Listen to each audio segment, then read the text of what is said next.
sebelum Firdaus mengalami, saya sudah mengalami.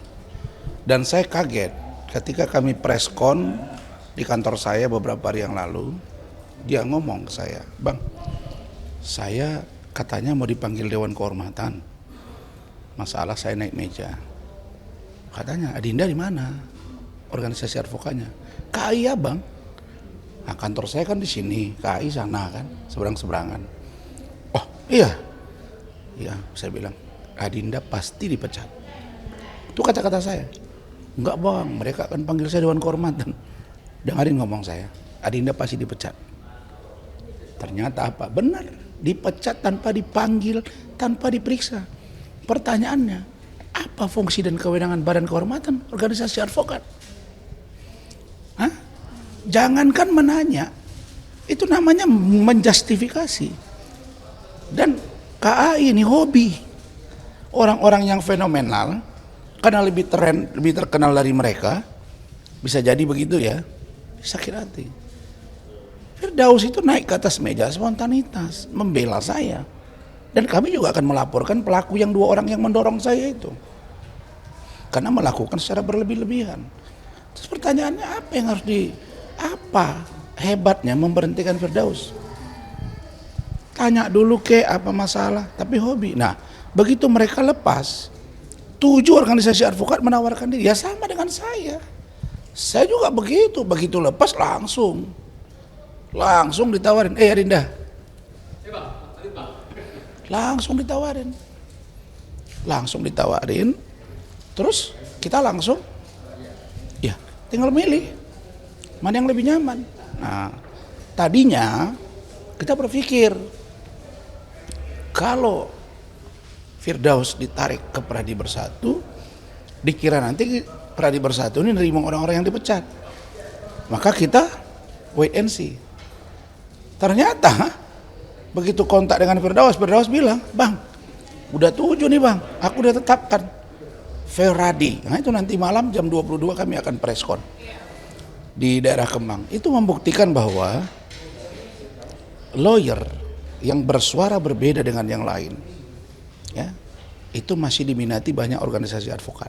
Jadi saya menyayangkan, dan sudah 2, ya, saya vice president loh DPP KAI dulu, sudah 2 anggotanya yang fenomenal dan terkenal, dan justru apa yang mereka tuduhkan tidak terbukti. Saya dulu dilaporkan lagi setelah dipecat, dilaporkan melakukan ijazah palsu, SP3, mereka cabut laporannya.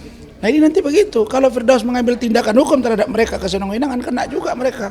Nah, jadi kami menganggap ya sudah, biar masyarakat yang menilai. Cuma saya ingatkan teman-teman, rekan-rekan, adik-adik, abang-abang yang ada di KAI-nya Siti Jamalia Lubis ini, hati-hati. Kalian kalau bermasalah hukum seperti saya dan Firdaus, nggak bakal ditanyai, langsung diberhentiin. Nah, persoalannya saya kemarin duluan mengundurkan diri. Firdaus juga bilang dia sudah mengundurkan diri. Jadi pemecatan itu hanya kamus begitu aja. Dia udah ada kartu advokat kok. Oke.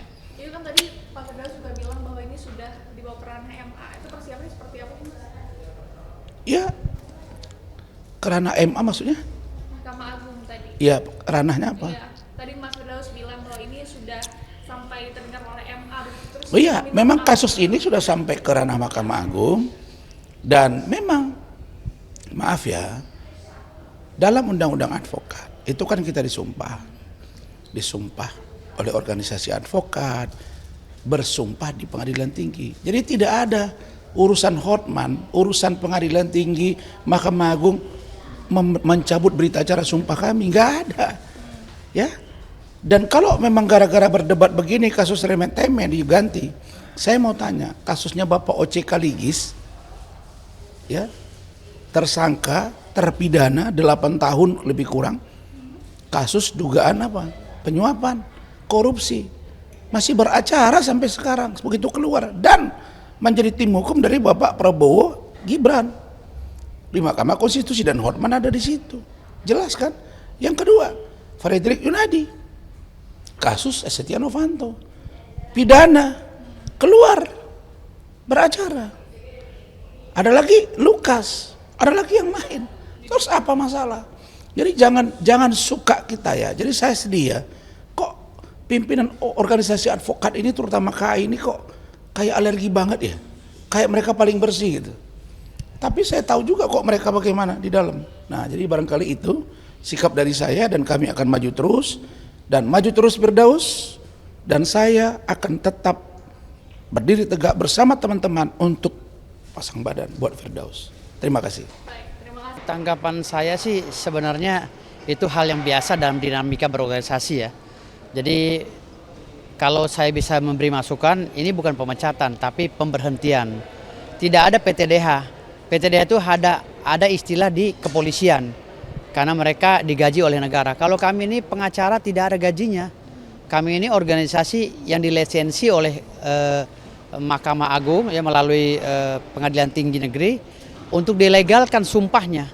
Jadi kalau ada istilah pemecatan itu tidak elok bagi kami yang tidak mendapatkan gaji dari pemerintah gitu loh. Kami hanya diberhentikan karena melanggar administrasi. Kalau memang melanggar administrasi harus ada proses kode etik ya, sidang kode etik di Dewan Etik. Namun saya tidak pernah diperiksa secara profesional. Lalu yang ketiga, saya ini tidak tahu masalahnya apa saya diberhentikan dari advokat KAI.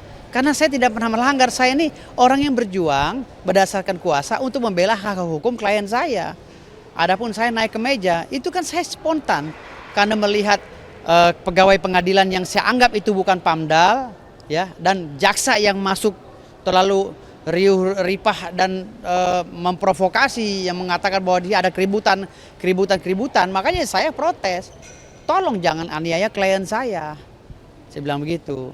Tetapi itu spontanitas sifatnya. Saya naik, lalu jaksa menunjuk saya, suruh turun, saya turun karena saya spontan. Kalau saya ada niat naik ke atas meja, pasti saya teruskan loncat ke depan. Tapi karena memang saya nggak ada niat, karena sifatnya spontan dan saya melihatnya ke depan karena klien saya dianiaya, ya versi saya dianiaya.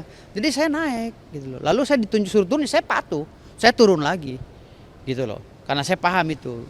Berarti memang atas dasar spontanitas. Spontanitas, kecuali kalau sudah disomasi, diperingati oleh jaksa, saya suruh turun tidak turun, nah itu saya melanggar contempt of court.